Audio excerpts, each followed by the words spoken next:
All right, everybody. So today I am here with Prufrock, who is a longtime friend from Twitter. I'll leave a link to his Twitter in the description of this video. And today we're going to talk about literary modernism. In particular, we're going to be focusing on T.S. Eliot. And basically, I'm just going to kind of let him do most of the talking here because this is sort of his specialty, I would say. And yeah, so anyway, thank you for being on today. You can just sort of introduce yourself and get right into it, I guess. Well, hey, hello. Yeah, it's an interesting topic. I studied English literature in university, particularly modernism, because it's just fascinating. And when you get into reading it, you see how much of it is so influenced by the politics and the society that pervaded it around like 1890s to all the way up to the Second World War, really. We have what we call literary modernism, which is very distinct from like religious modernism or architectural modernism. So that's why I prefer the term literary modernism. People also call it high modernism. Differentiates like Eliot and Pound from like Beckett, who comes in like the 50s. But what's so interesting about it? Well, the big thing to say about it is that it's just inherently reactionary. It's inherently sort of futurist in a way, not like I'd probably say sort of more fascist than probably futurist, I suppose. But there's very much a Hegelian sort of dialectic underway where they are seeking out new forms of poetic expression. They're experimenting with free verse. They're using stream of consciousness really for the first time in a major way. But despite there being so many limitations that they're just getting rid of when it comes to poetic form, they're also referencing very sort of traditional historical especially in Eliot's case, very religious themes within this new poetic forms, which creates definitely for a very interesting poetic. So I mean, I think really the main thing to start with when you're speaking about modernism is that you have to look at the world around it. I mean, it's the modern world. It's the Victorian, Edwardian, interwar periods, and it was just it was a place of urbanization, industrialization, secularism, and this is all even before like the cataclysmic catastrophe of the First World War, which definitely sort of presents this massive break within European civilization. And all modernist writers are really speaking to this idea of being in a civilization that is gone, that's past. I think probably the greatest sort of image to understand the modernist politic is one of cultural fragmentation. Even before the war, we were living in, we European peoples were living in a place that was being, Weber called it the disenchantment of the enchanted garden.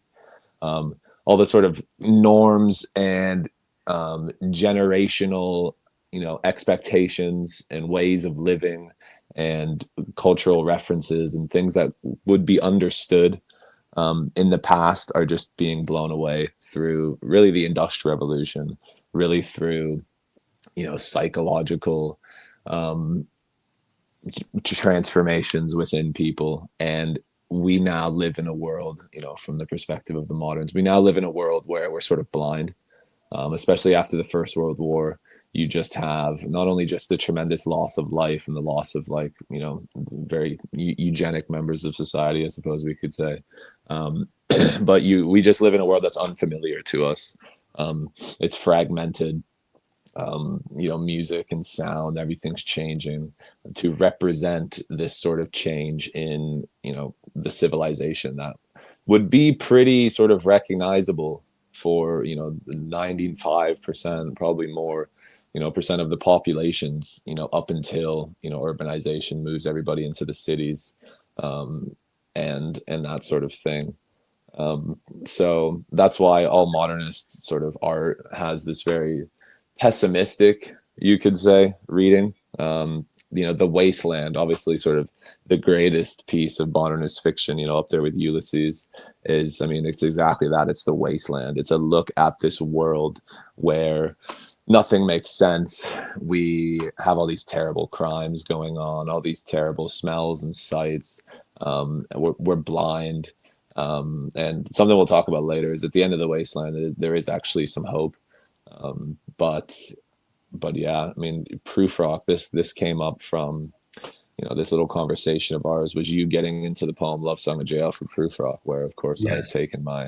taken my handle from. And even in that, I mean, that's written in 1915, I think. And so in the middle of the war, and Eliot was, an American writing it, and he, wasn't even so much privy to those sorts of experiences that men like Wyndham Lewis or, you know, would have seen in the war. But even in Prufrock, it's just like a depressing place where this man has no experience in society. He feels like he's sort of being watched and set upon by everyone else. He is trying to have like a normative sort of relationship with, some different females in the poem, and all of them reject him. All of them are calling him awkward and strange. And of course he is. I mean, Eliot was always like, what do they call it? An old soul. He writes this poem when he's an undergrad at Harvard, and he's already just an old, tired, disgusting man in the poem. So, all Yes. modernism is about how do we grapple with this life that's become so unfamiliar to us? The so interesting that there's two things I want to sort of talk about that you brought up. First of all, in the beginning, you were speaking about how you also invoked Hegel. So now this is going to give me an excuse also to invoke him. As anyone who's been paying attention for a while now, is I've been on like this Hegelian sort of arc, so to speak, recently. Mm, And something I'm really into. But you know, and I think when we discuss this outside of this stream, you also spoke about this idea, which I think you pretty much spoke of here again, is like modernism is sort of this project of taking the shards from the old world and then building something new out of that. That's in one way related to clearly and reflects the old world, but also is something completely new. So like the archetypes, the themes are very similar, but the way in which it's expressed is different, and the context in which it's taking place is not only different but also completely new. It's almost never before seen, because modernism is a sort of, or modernity, I should say, is a blip in the history of the world. We are living in a very exceptional time in that regard. So it's almost like a way of dealing with these circumstances that have never been seen before, but are ultimately, at the end of the day, related to the history of the world, of course. I mean, there's history doesn't yeah. exist in a vacuum, and that is like a very Hegelian take. It's not as if these things are external to one another; they're imminently related to each other, and are like the direct product of the end of the past, so to speak. Yeah, and it's like you can even see it without even getting philosophical. If you just looked on like a literary analysis level, if you just looked at the poetics themselves, I mean, there's no, there's no rhyme, there's no standard meter, there's no, I mean, there is rhythm, but all the normative forms of poetry, especially the forms of poetry that were prevalent in the Victorian era, which like all of the modernists like absolutely hated pretty much every sort of Victorian poet, save a few, because they were so sort of standardized and there was just no life. It was like paint by numbers, essentially. It was like incredibly like sentimental and sort of emotional Scale, in a very, yeah, in a very stale way. yeah, And they were sort of living in a bubble. Granted, was the generations behind them, right? Like they, if you're writing in 1880, it's like a 60-year-old, it's very different than writing, in 1918, as a 30-year-old. But even within the form of the poetry, they're making something new, right? It's a new style of poetry. It's modern poetry. And now, granted, it goes back to Charles Baudelaire, in the 1860s in Paris. But he himself, even all those years back then, he is reacting to the changes in modern life that he's seeing from, the sort of post Haussmann's, reinvigoration of Paris, or whatever the right. term would be. But it's I've always said that it's trying to get new forms to represent new experiences, but then, very sort of interestingly, it's also representing, moments of history, moments from mythology, within the act of living in modern life. You're also sort of living out past actions of, great heroes or figures from the Bible or wherever. This is where sort of archetypes Now, form such an important reading. would you argue that they were like consciously doing this? Like, is this something Eliot knew he was doing, or is this just something that was like people have read into it or realized after the fact? Oh no, absolutely. I mean, at the end of The Wasteland, he has his notes to The Wasteland where he famously like quotes all of the sort of references. He quotes Baudelaire here, Dante's Inferno, Right. Shakespeare, Paradise Lost. So it's a very conscious act for sure. And like this is I'm going to make an analogy here, and some people might scoff at this analogy, but I think it's relevant. In the 80s, you had like a very specific type of rock music, and then in the 90s, you had new metal, right?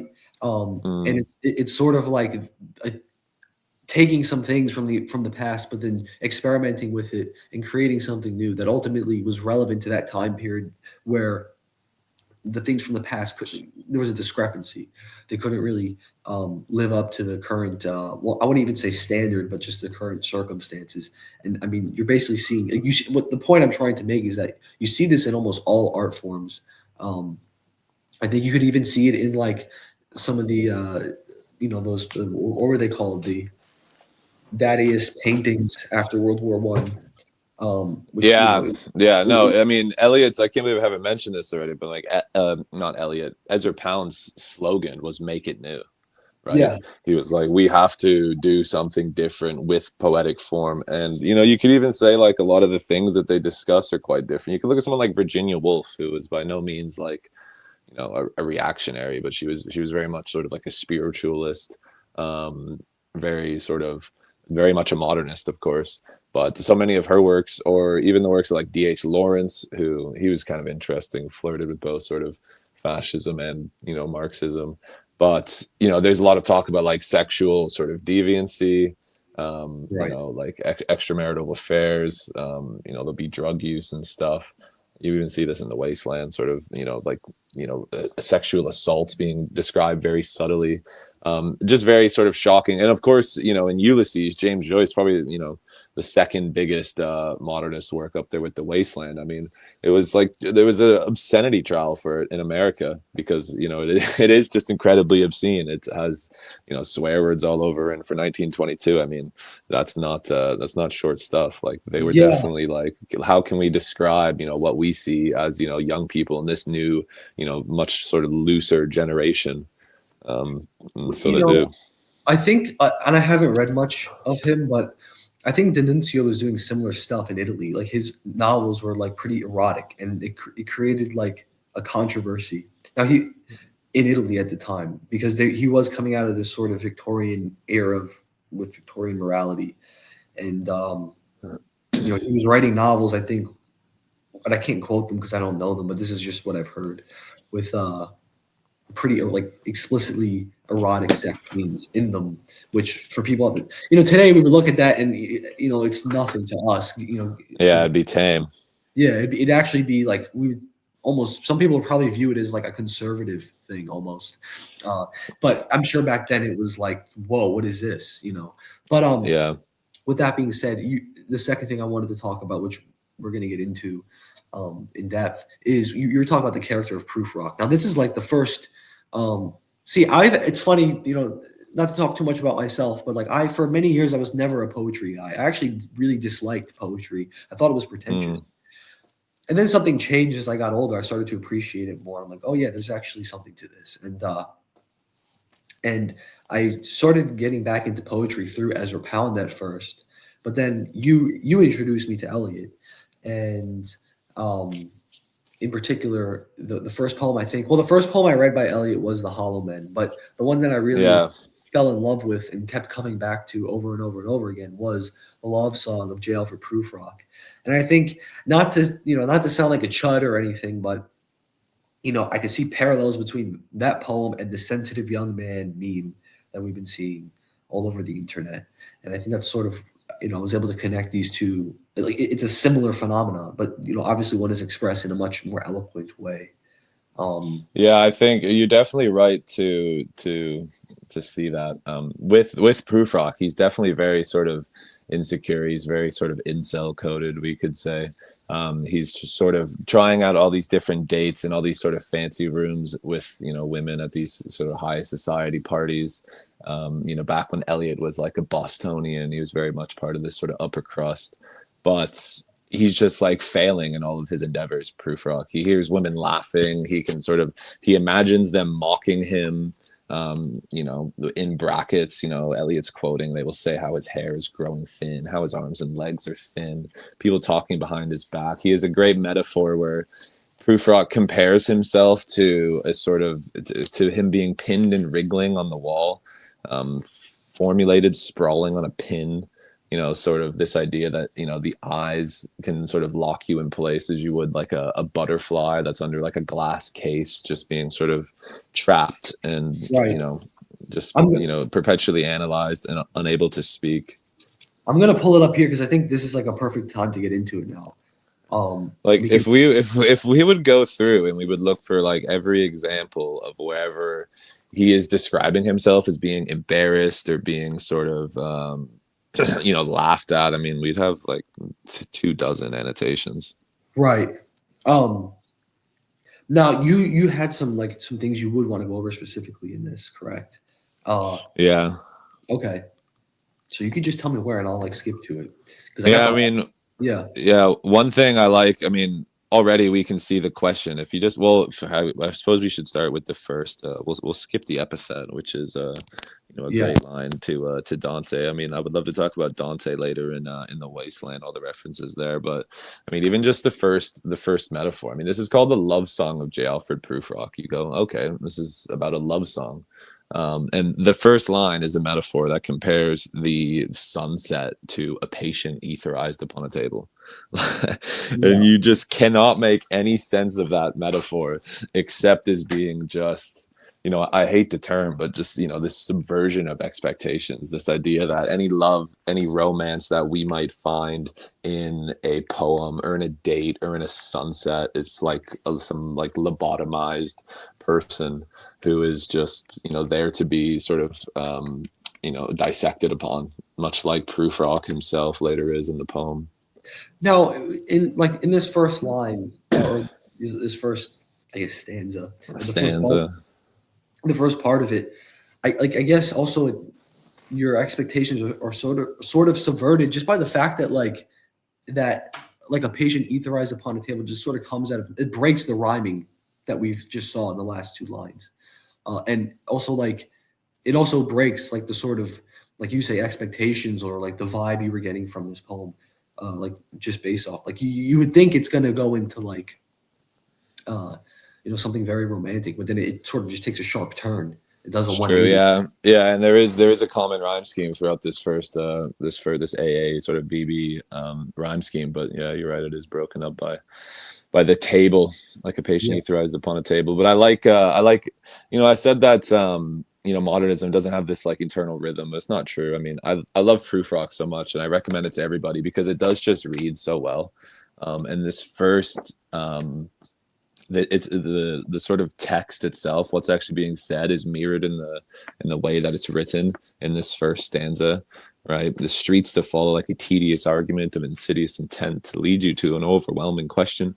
Oh, do not ask what is it, right? This idea, this building up to lead you to this overwhelming question, but then we get this first sort of example of this female voice, this disembodied female voice asking constant questions or telling Prufrock that he's not understanding, or that he's misinterpreting her. And then we get this repeated refrain also of in the room the women come and go talking of Michelangelo. I've always read this as sort of like a bit of insecurity, either a bit of insecurity where he himself cannot also talk about Michelangelo, or he wishes to be talking about Michelangelo, but the women are sort of walking past him, coming and going. But I've always thought it was a great line, or great refrain there. And then the second two stanzas, that's just Eliot sort of making his sort of bones as a poet with all this just nice talk about, you would like expect it to be sort of pastoral imagery. He's talking about, the streets of Boston and the smoke that's running around, but it's quite dingy. It's not sort of a romantic sort of cityscape that you might expect. But even again, like, I don't know where you got this little PDF here, but, it's sort of annotated on the sides. But yeah, works in days of hands is a reference to Hesiod, right? Totally unnecessary if you weren't trying to link to sort of subtle tradition in your poems, and also just sort of show that you're like learned. One of modernism's biggest critics is that it's like too erudite, it's like too intelligent, and how you can't really understand it unless you have like an encyclopedia of like, Oxford references next to you. But sometimes when you get to Pound, some of the cantos are just like ridiculous. You're like, okay, I don't know Chinese, like, Yeah. but then some of them, when you get them, you're like, okay, very cool, and a lot of them have much deeper meanings. But Well, I saw someone saying that Pound is like applying modernism to like the ancient style of poetry, like an epic or something. Like the Seafarer um has like that sort of like it's reading as if it were something, written about ancient Greece, but it's not. yeah, the Seafarer is Anglo-Saxon, but Yeah. Pound translated that. He translated a lot of Chinese works too. People have like criticized his translation style, which, I mean, there's probably merit to that. But yeah, even just like getting to the idea of, I'm going to take this poem from 1100 years ago, just bring it into modern world, and then just include it within my collection of original poetry. I Yeah. mean, it's just this idea, this great modernist idea, that sort of modernism recognizes an eternal presence of the past within the present, and how it's not something that you can escape in ideas. They very much tried to escape it a lot in form, like we talk about, or like we've talked about. But yeah, they want to be a part of this tradition that they feel lost to them, right? They want to be picking up the pieces of this shattered civilization. I mean, just to switch to the wasteland again. I mean, one of the first lines in the wasteland is talking about son of man. So, I can pull that. what are the roots that clutch? What branches grow out of this stony rubbish? Son of man, you cannot say or guess, for you know only a heap of broken images. And this idea of a heap of broken images is pretty much how Eliot's generation, how Eliot himself saw the world, how they saw this fragmented, back to this idea of fragmented, this fragmented civilization. Um, but thankfully, if you go to the very end of the wasteland, the fourth last line, it's these fragments I have shored against my ruins. Right. So whereas in the beginning, all we know is a heap of broken images. Think of like a shattered stained glass window. All we have are just the little pieces. Here we have like the head of, Abraham. We have, David's sling. But since we don't have the knowledge, we don't have the cultural upbringing to sort of exist within it and see the light shine through it, from the cathedral window. But thankfully, there is a little bit of hope that, we can attempt to put these pieces back by shoring them against my ruins, right? If we can sort of try to fit them back, almost like a mosaic, we could sort of get back at something like that. And that's exactly what a work like The Wasteland is. It's a mosaic. Or a work like Ulysses. James Joyce had very different sort of political interests than Eliot or Pound, who's kind of a libtard. But his work Ulysses is just like absolutely insane in how many different styles of writing, how many different allusions to the Odyssey, which is of course where the name comes from. How much stuff he's doing in there. It is just like the ultimate book if you want to study sort of every reference something. I mean, there's one chapter. It's the one in the maternity ward. I forget the name of it, but where over the course of the chapter, he replicates the writing style of the English language from the very beginning up to the modern day. Well, so you Like the, actually see the language change throughout the section. yeah, yeah. Like he'll be writing in like he'll be writing like an Anglo-Saxon sort of style, and then it will get to, you know, Chaucer, and then he'll be like doing like Ben Jonson's speech, or then he'll have the really long sort of sentences of Pope. I mean, it's absolutely like an unreal undertaking that's meant to sort of chronologicalize whatever the term is. You know, he's trying to make like a chronology of not Right. just, you know, English literature, but also just like cultural tradition itself. And that's what you see in, you know, work like The Wasteland as well. Now, I want to bring this up because I was thinking about this when you told me this the other day. In the beginning of the Wasteland, April is the cruelest month. That's an inversion of something in the Canterbury Tales, right? Yeah, the beginning of the Canterbury Tales is like April is like well sweet for something.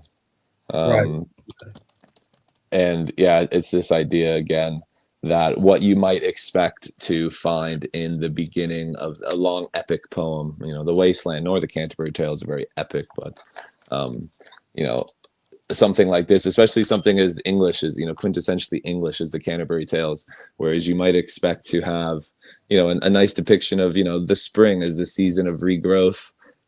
You have just the opposite. It's the cruelest month. And then after this, it's, you know, lilacs grow out of the dead land, memory and desire, dull roots. You know, it's winter that keeps us warm, right? And, you know, the only life we can get is through little tubers, right? There's no sort of life, there's no regeneration in this wasteland world. It's very much an impotent, infertile land that has been caused by modernity.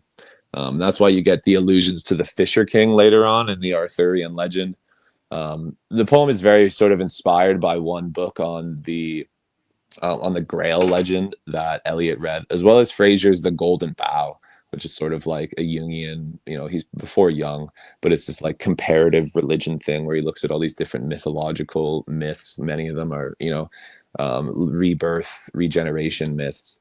And the Fisher King in this story, he's, you know, the great king, but he has no heirs. He's like impotent. And so he can't sort of be a good king because his kingdom can't, you know, regenerate itself. And that's why he needs, you know, the Holy Grail. And you see this in, you know, Eliot in The Wasteland. You know, I think the line is, "Shall I at least set my lands in order?" Right? He goes, "Well, you know, I'm not going to be able to rebirth anything or grow to the next generation, but maybe I can, you know, organize some stuff here before I go."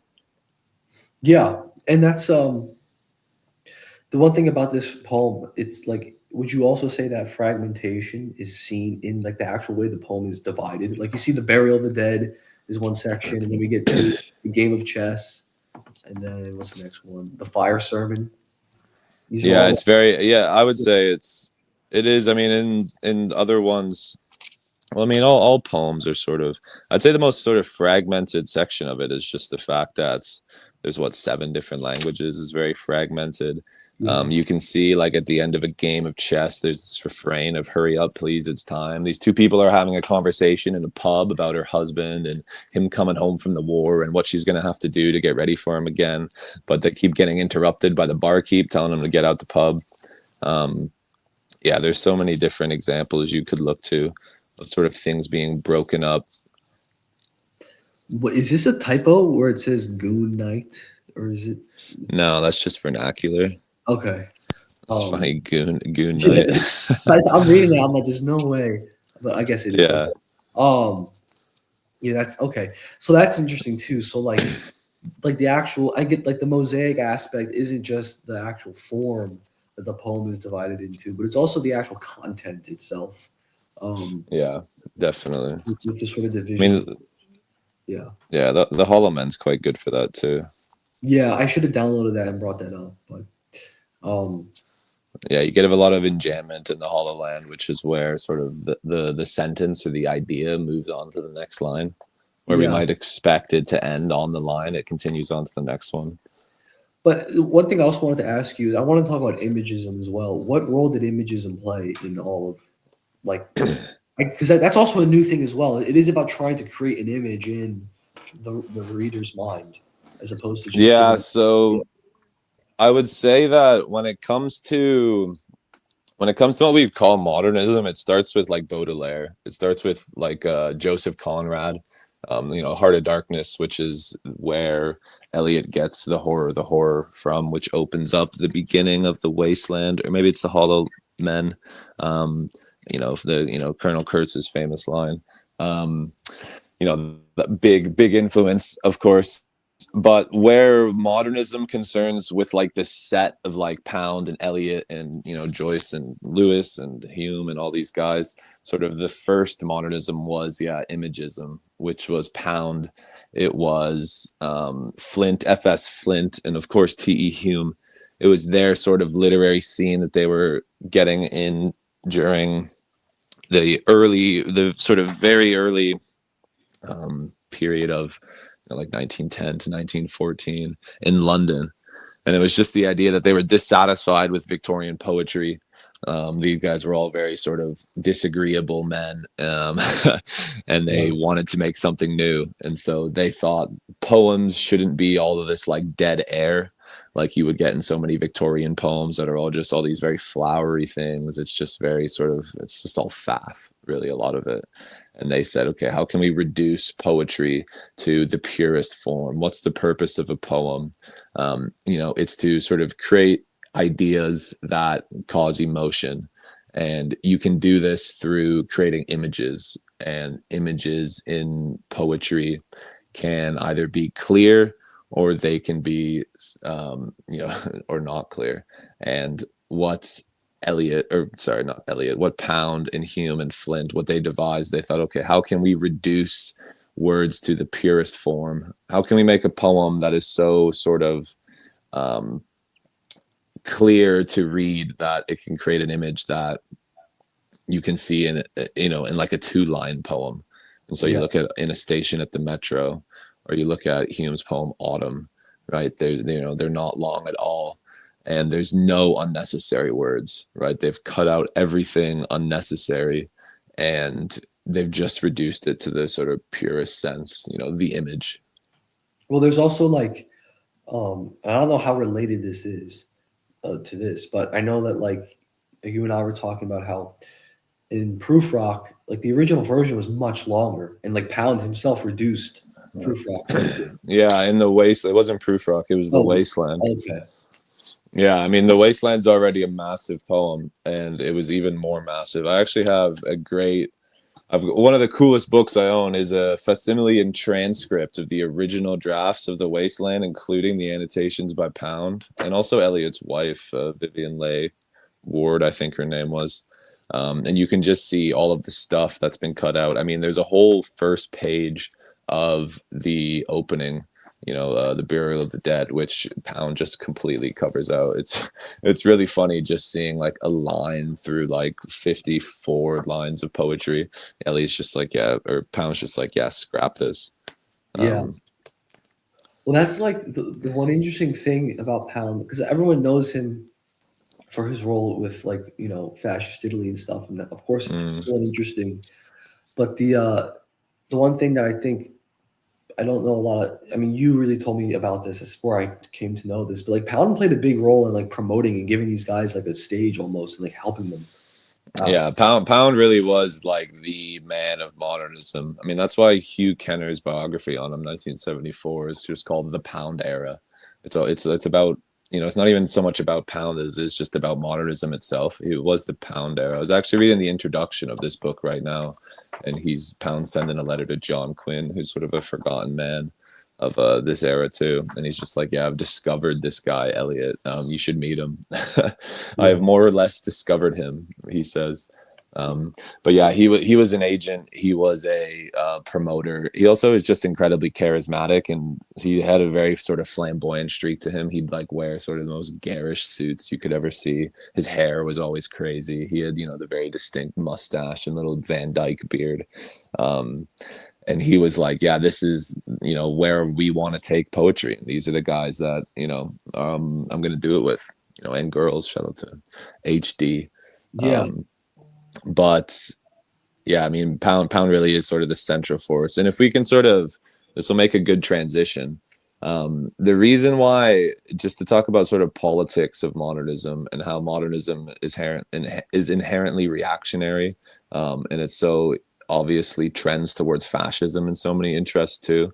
You can look at someone like Pound, who is the main figure of modernism for so many different ways, and you could look at his political commitments later on in his life, broadcasting for, Mussolini's Italy, being a, sort of unrepentant fascist, until he died in the 70s. And his sort of life trajectory along that political journey should be sort of just like he is the, prime modernist, that should really be the prime modernist sort of outlook towards politics too. And I think there's so many figures who tried that thing. Wyndham Lewis famously visited Hitler's Germany, or I think his book was before Hitler was chancellor. It came out in 1930, but he wrote a very sort of it's actually quite sort of measured, and it's not like actually too like admirary, but he was sort of that type, and he really got burnt by that book, and he sort of recounted. He becomes very sort of like pro-American globalism. You could look at someone like T.E. Hume, who died in the First World War. I wholeheartedly believe that if he would have survived, he would have just made like British fascism before Mosley did. He was the first person to translate George Sorel's Reflections on Violence into English. So, I mean, it just gives you an idea of his commitments. And I think Eliot, too. I mean, Eliot was a great admirer of Charles Maurras and Action Française. That's because Eliot always had like a Christian streak, and Maurras, despite being an atheist, was sort of, his political movement was very Catholic. He saw it as a necessity to culture and to civilization. Eliot very much thought the same things. I think Eliot went wrong, though, where he like moderated himself as he went into as he grew up. He just didn't have the same temperament as Pound to be sort of an Anglo-American and then sort of switch over to the Axis side. Yeah. He was like, I'm gonna be, like a sort of cultural Christian type. I'm not gonna be, a full-on fascist.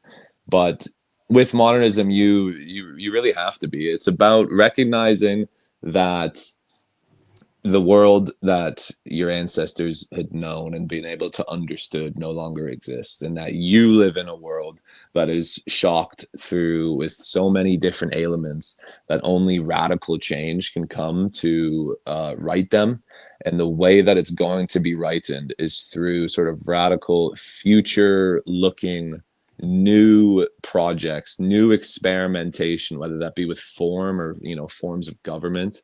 But it's also going to have to be looking towards the past, because there's no point to trying to regain something that's lost in a new way without trying to bring an aspect of the past within it. Everyone calls fascism, in many ways sort of like a prototype of feudalism, right?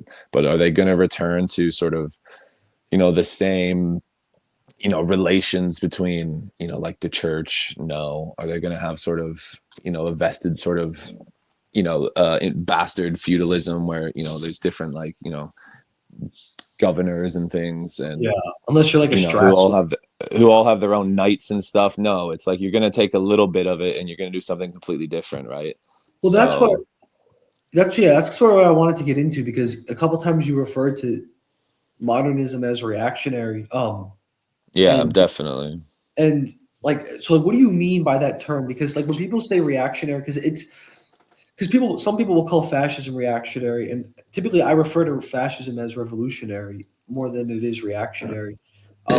Insofar as fascism seek to create new form, a modern form of government, with also embodying certain like primordial truths in that government. So I think it is sort of similar. Um, because typically when people say reactionary and like the sort of right, well, see, this is really, it depends who you're asking, I guess. But a lot of people who describe themselves as reactionary will describe themselves as monarchists or something of the sort, whereas a lot of fascists will call themselves revolutionary. Um, and I think, like, you kind of made an interesting point where yes, we're not gonna like. It's not about returning to. There's no return because you can't return. It's not possible.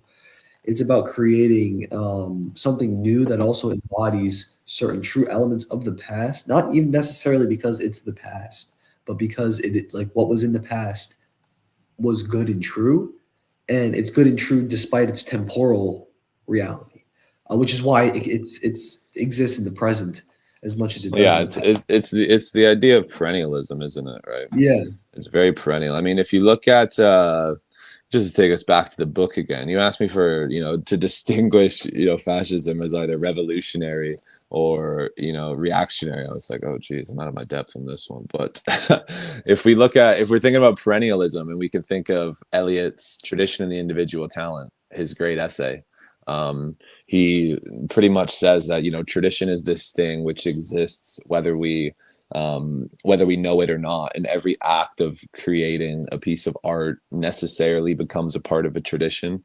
It has a perfect order, before you've created something, that includes all art that's ever been made. And then when you create something new, it finds itself, in a position within that order of things that already exist.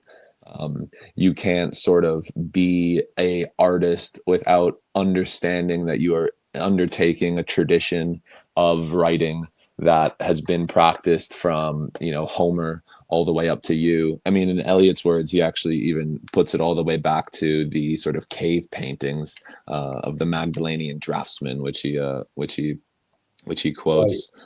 But and it's also, I mean, I love this. This was probably the when I read this was probably the biggest work that convinced me that, like, yeah, there's something inherently very like right wing about modernism.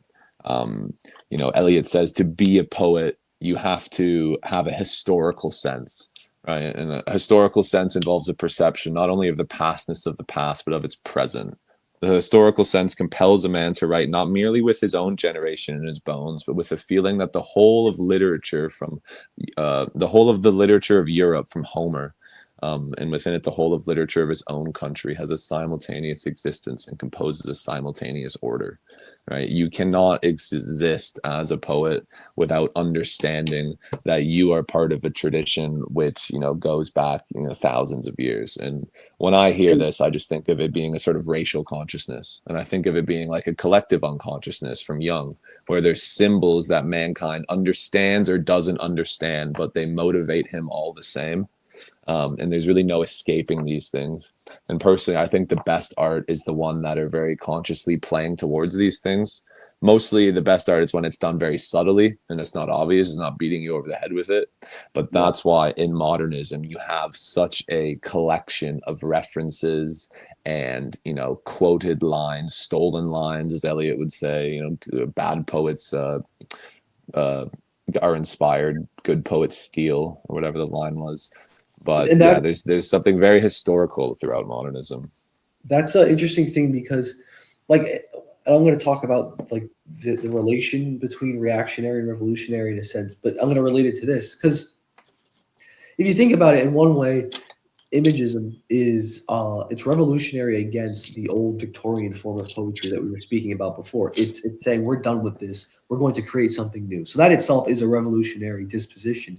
But at the same Yeah, time, there is a in in that act itself, part of creating something new is creating something new with the recognition that the new thing will entail the existence of perennial truths, not because they exist in the past, but because that truth is always present within the present. It's always there. It's inescapable. I think you also yourself said that verbatim almost um, that you can't escape these forms because they are it's essentially you can't escape it because it's reality, and if you try to escape reality then you just would vanish into non-existence. So it's always there and it's always going to show itself in the act of writing poetry. So I guess you could say it's a revolution against form to create new form, but at the same time it's an invocation of tradition, which is really just the invocation of the true forms that have always existed despite the sort of contingent forms in which they manifest throughout history.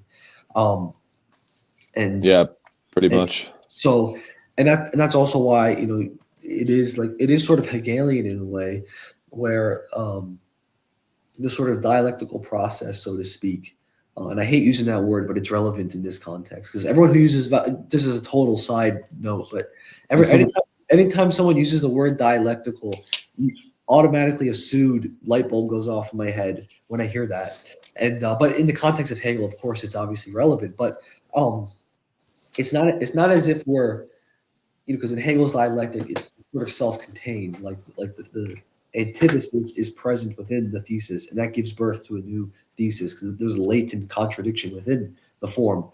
And it obviously there would be no modernism if there wasn't the prior form before, because in a sense, modernism, its identity is contingent upon saying we're not doing it like this. We're going to go beyond this, and you can't go beyond something unless you know what it is you're going beyond, and you almost need that for the opposite of it to exist or the other of it to exist. And it's sort of a process. And you also mentioned something about, you're talking about Jung for a second there, how whether or not we know that these forms are there, we're still tapping into them. And I think that's almost like the importance of this poetry, because in analyzing it, in knowing it historically, in living as a person who has a sort of retrospective view of poetry and all art forms, you begin to understand the underlying principle throughout. It's starting to reveal itself throughout history, and our knowledge of it is a coming to know of it, and it's a sort of process. We are becoming more and more familiar with what we're talking about throughout the sort of the tradition of poetry, and in doing that, we're sort of tapping in. We're almost getting to a refined understanding of the form that we're tapping into.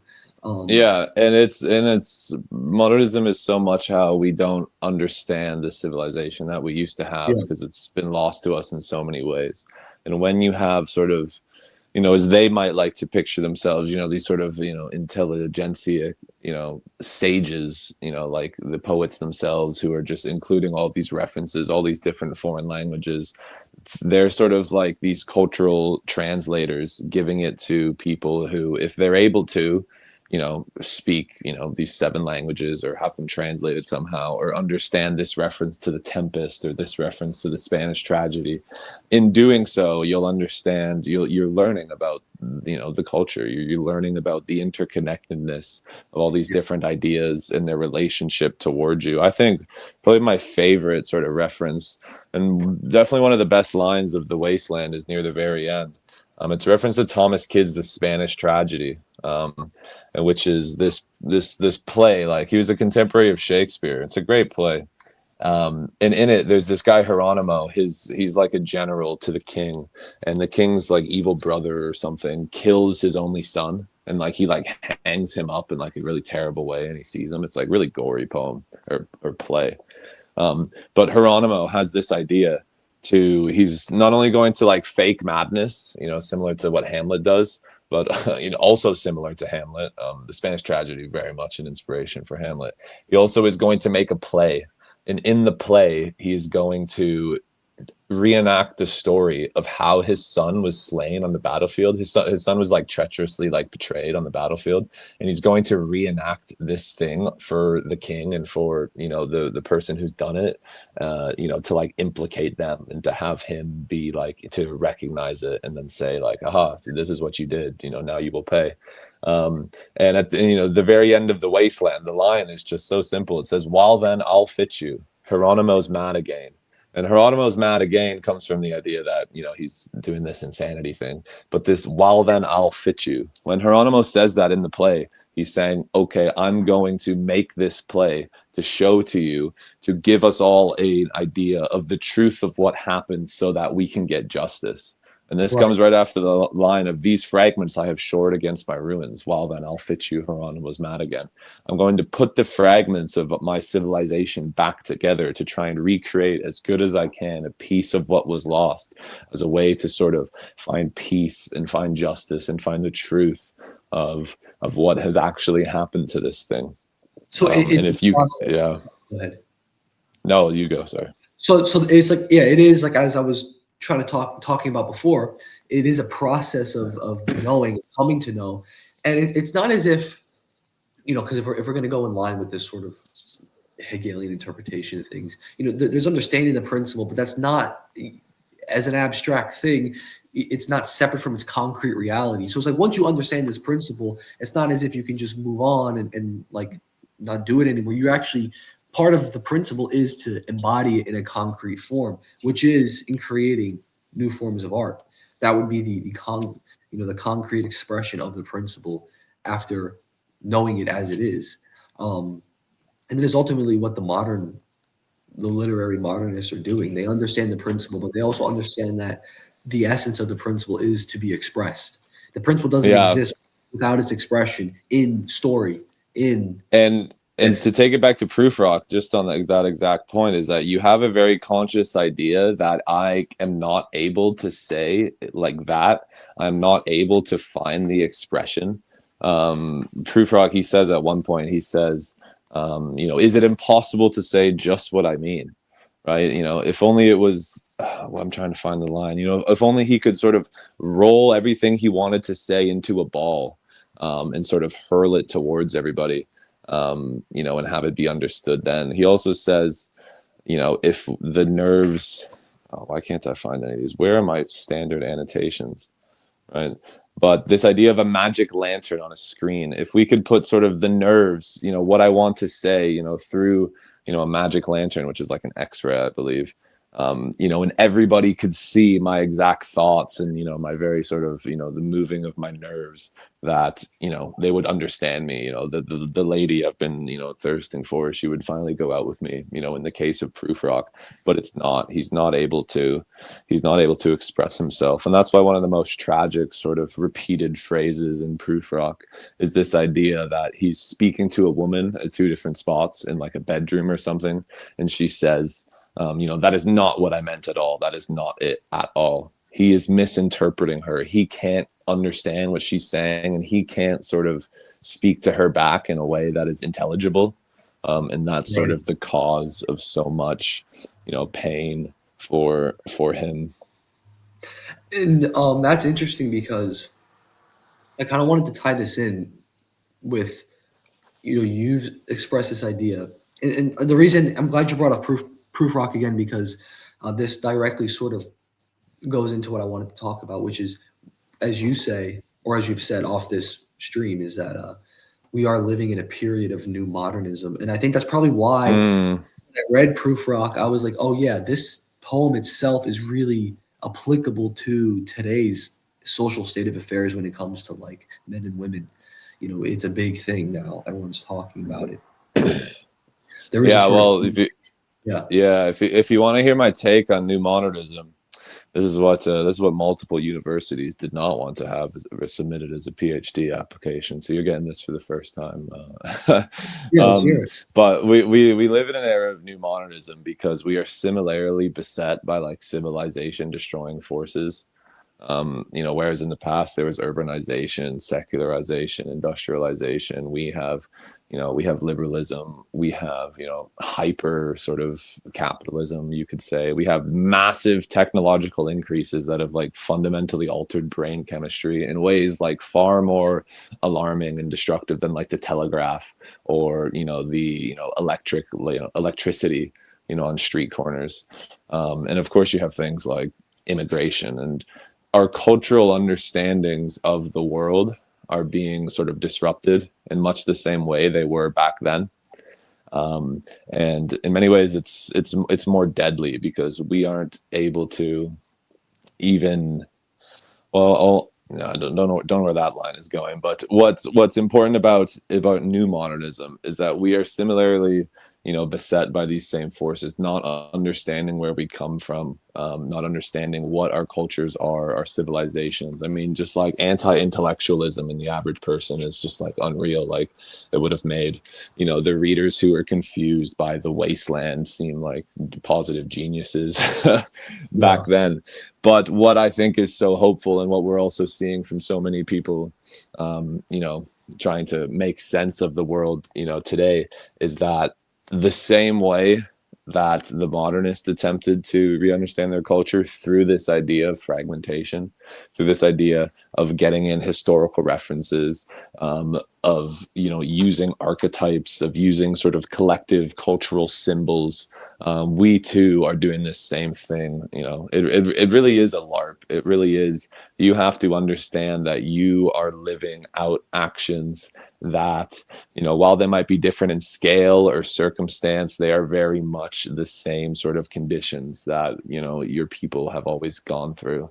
And that's Yeah. why you have like edits. I think like little dark age edits are so sort of important in the sense that they're showing people, just clips and flashes from civilization, from culture, from history, that are giving them this sort of feeling of, oh, this is what, it means to be a European. This is what it means to be an American. Yeah. And in seeing these things, they're sort of having this mosaic of, cultural images. This play by Hieronymo that he's put on to convince us all of the truth. And that's what I think is sort of the best part about the internet, is that people are able to, and also it gets to the idea of, technology is a medium for good as much as it is a medium for sort of, destruction. Just like how the new poetic forms that the modernists were concerning themselves with, and they were writing for, or writing within, sort of formed the outlet for, their sort of philosophy, their artistic vision. We have the internet to do this. We have CapCut. Yeah. Well, it's interesting you brought that up because, I speak to, a lot of people in our sphere, and they have like a lot of different opinions. I guess in many ways I'm more of a modernist than a lot of people. And that's been a more recent thing. And I have a, friend of mine, and he's more like pagan adjacent. And I'll talk to him. I ask him, I'm like, well, do you like really believe in like a pantheon? And he's like, well, no, like I look at these things as like allegories or whatever. And I'm like, I understand that, but like if you can understand the myth separate from that, then the myth or like the actual sort of concrete expression of that myth has sort of served its function if you can abstract it from that. And I think the conclusion that you would come to from that is not to say, oh, now we have the principle and we can ignore it. Well, obviously not, because the principle, part of the principle itself is to be instantiated in concrete existence, but it's actually about becoming the myth ourselves. And I think an example of this Yeah. is the way in which we look at people on our side of things, look at World War II. It is mythologized. I'm not saying that's bad, but we're understanding it as almost like this like cosmic galactic battle between two civilizations. And obviously I'm not going to go into like too much detail because I'm on YouTube, but those who know, obviously, I mean, pretty much everybody knows at this point. But like that Well, the is like, reason, yeah, yeah, like the, what the I just reason why World War II is so powerful, and it is such like an important sort of cultural thing that sort of like has gripped us all, this narrative, it's because it has been mythologized. It is yeah. very much through art, through culture, through media. It has become this like grand narrative, that has, enraptured so many people, and it's because of, yeah, it's exactly its mythical status. Yeah, like the way in which, like um Hannibal is to Rome and the Persians were to Greece, like that, it's gonna many years or centuries down the line, it's gonna take the same place that those things take. It almost already is, I think, because people are already recognizing that, and that's sort of that's sort of my take on myth. It's like I believe that like we can never revive dead myths. Like I could never be a sort of I can never be like a ancient Germanic pagan or something. Not because I have like any like disdain or hatred towards those things. I think they're interesting in their own right, but just because I see them as dead forms. But the myth itself, or the principle underlying the myth, of course, is not dead. That's what's alive. It's just going to reincarnate itself in our time and place as a new form. And I think that that's what history is. It is sort of like this principle actualizing itself nonstop, adopting a new skin and then shedding it off. Yeah, And exactly. it's just doing that forever. That's also like a very Hegelian view of history, but except for him, it's reason working itself out through history.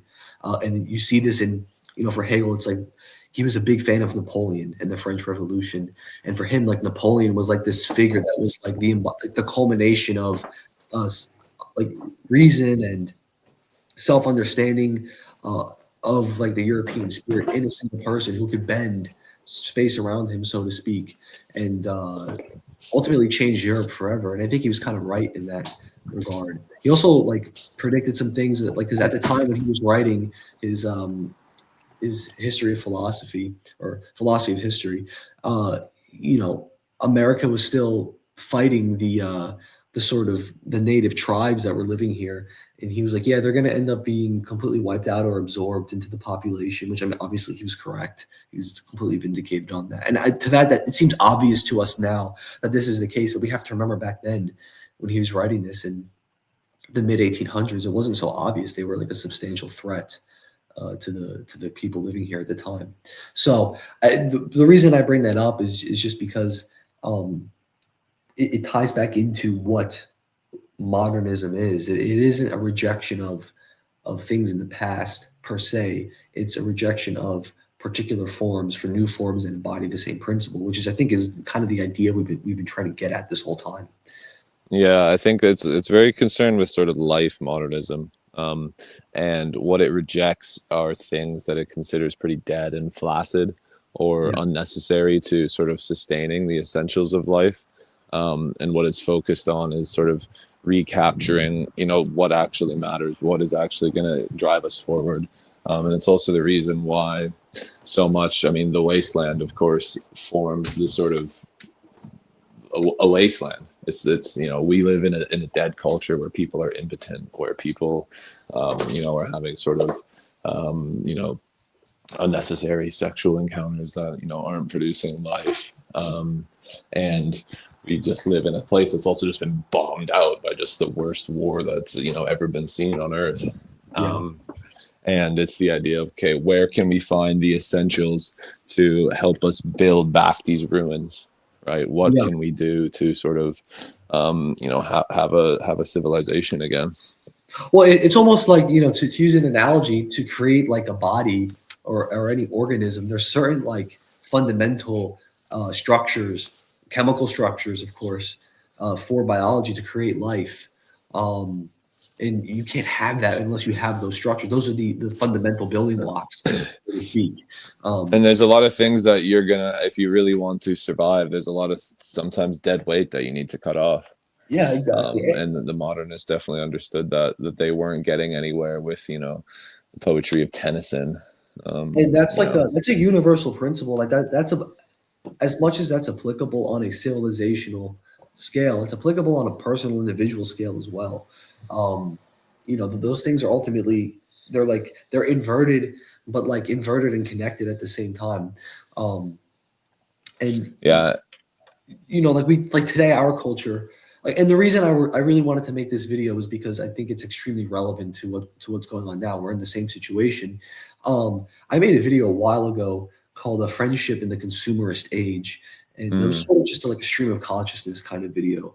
It wasn't scripted or anything, but it did pretty well. A lot of people like resonated with it, and one of the things I talked about in that video was people's identity today it's really based off what we're consuming, not so much what we're producing. And when we think of production in the modern sense, people think of it in a very, what I would like to call, I don't know if I use this term in that video, but I'll use it now, vulgar production. Where, like, for example, like, there's a big difference between producing a good spreadsheet of business numbers for some corporation, and writing a book on philosophy, or writing a novel or something, um, or making a painting. Like, those are both production. You're both doing something, but one is a production that's of a higher sort of a deeper meaning, and one is just a completely utilitarian thing. Um, but we live in this yeah, culture where everything is very much centered around production, but like a sort of vulgar form of production, so to speak.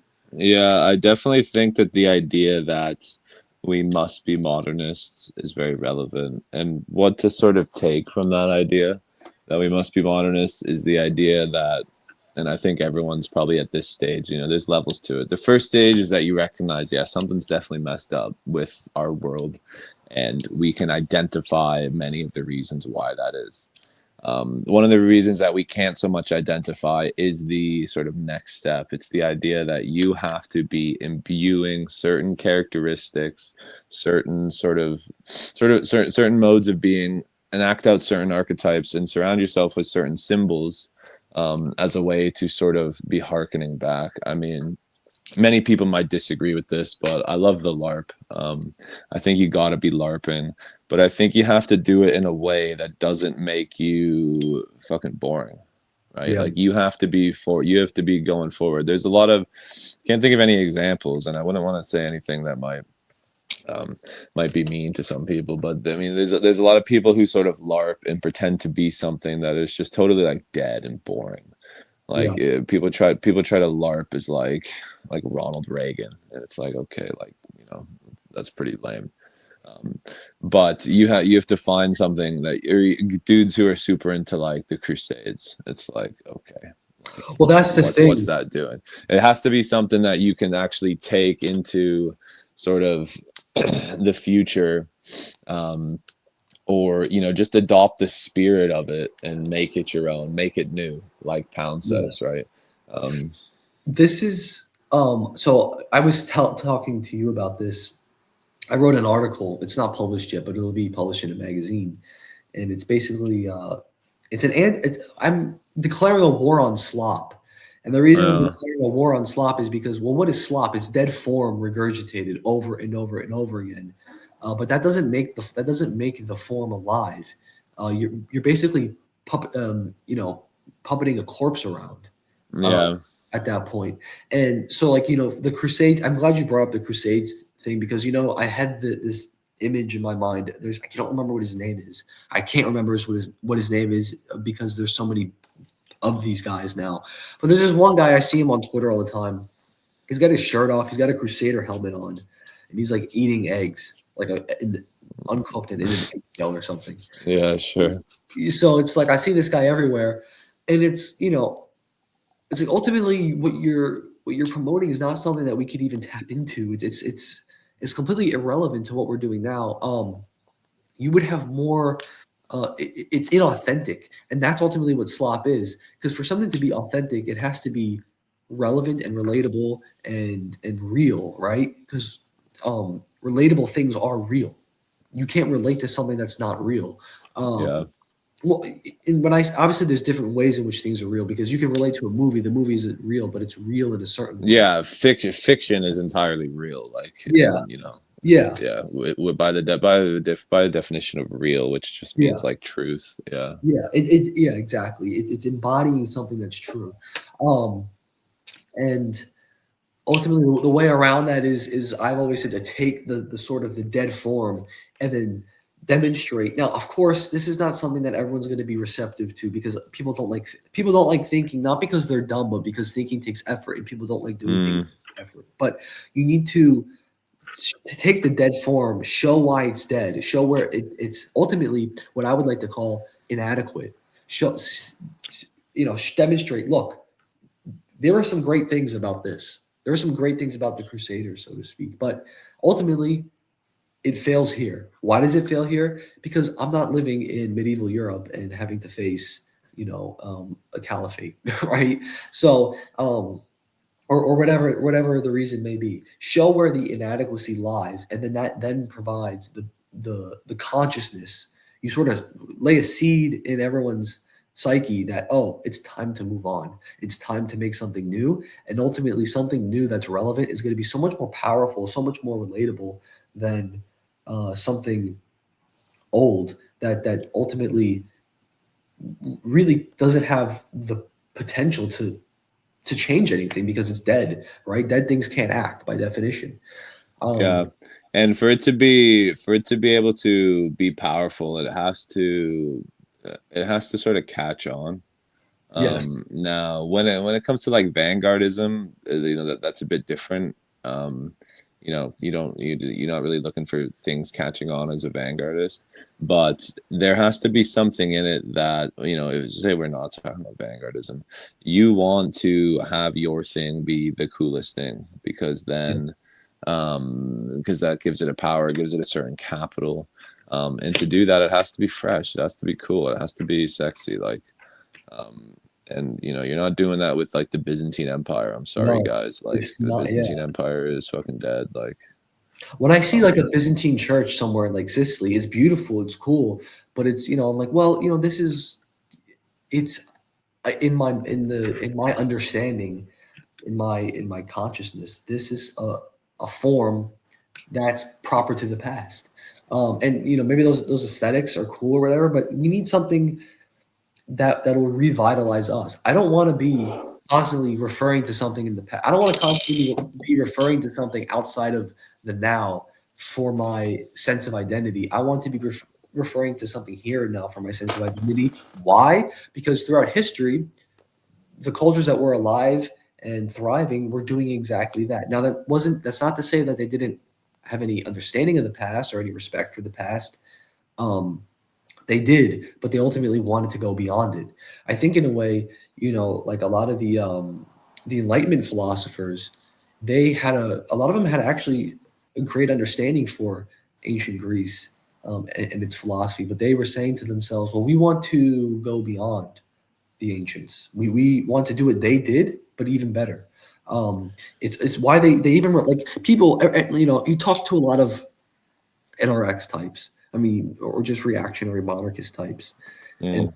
and they'll start saying things like, well, monarchy is the oldest system in the world or whatever, and you know democracy is like a modern thing. It's like, well, actually, no. The ancient Greeks had democracy, and if you compare early American democracy, it's very similar to Athenian democracy in that it was like limited and exclusive by race and Yeah.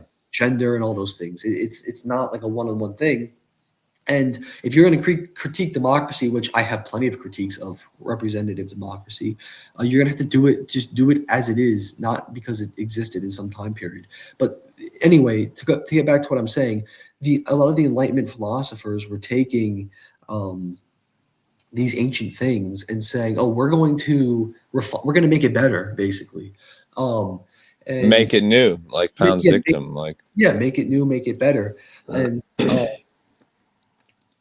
I think that that's sort of what we need to do as well, basically. And I don't know if you remember this, but years ago, when you and I had a phone call, I'm mm, thinking this might be 2 or 3 years ago. We were like, "What's a good strategy for getting the right wing to win?" And you sort of brought up this idea that I've really appreciated, and it was um, basically we need to make our thing cool to people.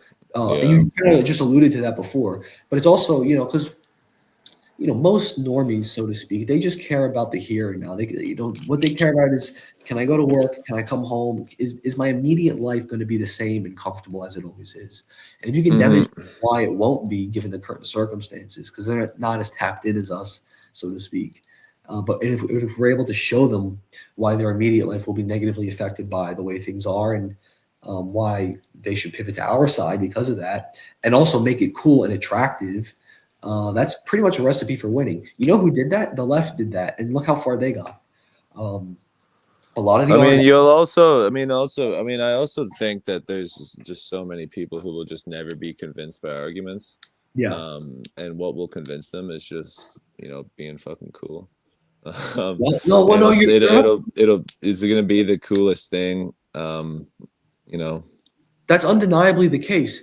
yeah. Not to be. I'm not going to try to be like rude or condescending, but like if you look on Twitter, a lot of like the right wing guys, for them, like being right wing is just like a handsome guy tanned and on the beach with like a 10 out of 10 That's blonde. true. There's very important nuance to it. It's not Yeah. just about being cool. It's very true. Yeah. Well, but like there's important nuance, but it's also like, and I know because like, look, I mean, I'm old now. I'm 23. I know to some people that's not old, but like compared to a lot of the people that I know, I'm pretty old.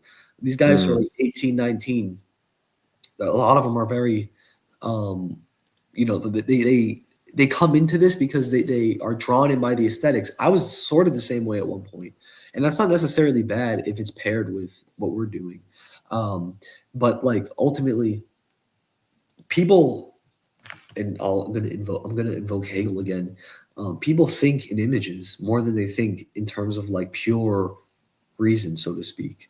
Um, when we think of something, when we have an idea, the idea stays the same. Picture thought.